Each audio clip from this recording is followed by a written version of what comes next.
There's a lot of magic that happens in that building. I mean, there's a lot of really special people in that building.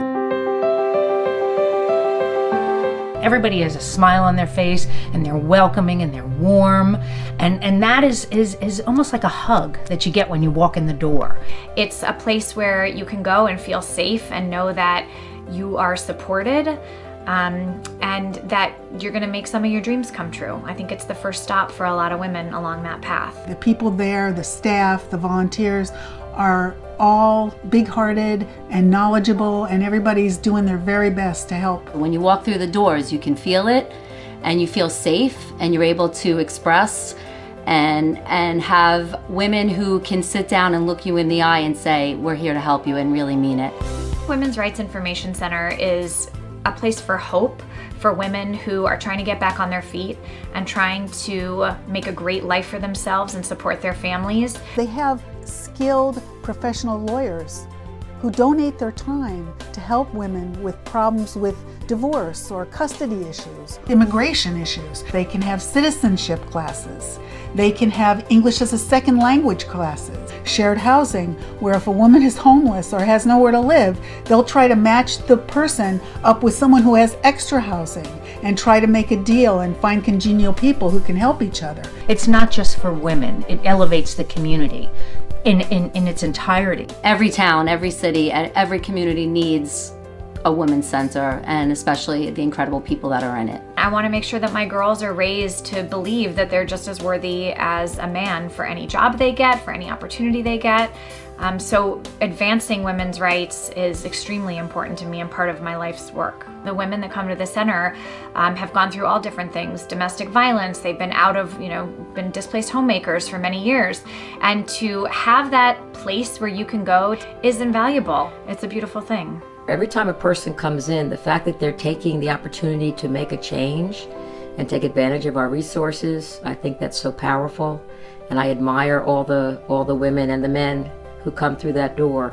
If we don't have that resource, we find them a resource. If she can feel better about herself and have confidence, she can encourage her kids to have the same thing. She has the strength and the energy to help her kids, help her family. I see the problems that women are going through. There are women that are distraught, and some of them have 1, 2, 3 kids on their arms.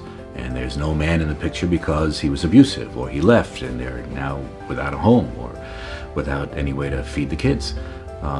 So until you see it really close up front, it's just a concept out there, women's rights, yeah, it's there, but until you see it firsthand, then you really get the impact of what it means. If it wasn't for that little white building on Palisade Avenue, who knows where these women would go. You could just see it. When people come in, the first time you meet them, they're downtrodden. Maybe the next time you meet them, there's a little bit of a smile. And by the time that their relationship has grown with the Women's Rights Information Center, now they just beam.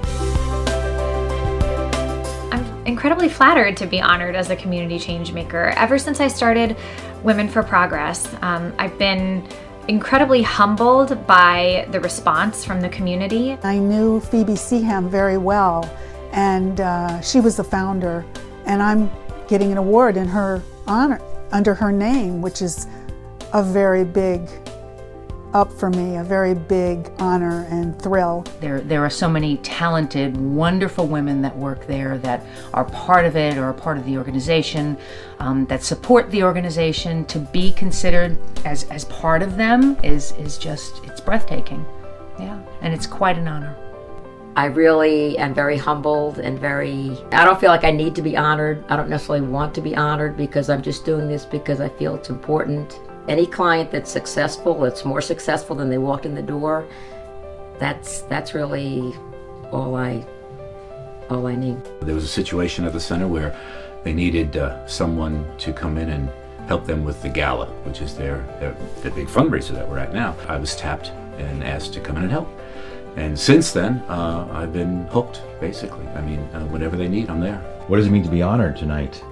It's ridiculous. It really is. I mean, I don't need to be honored. I mean, I do it. I enjoy doing it. I was lucky enough to be able to have this free time to help out. So to be honored is, come on, it's just silly. I mean, thank you, but unnecessary.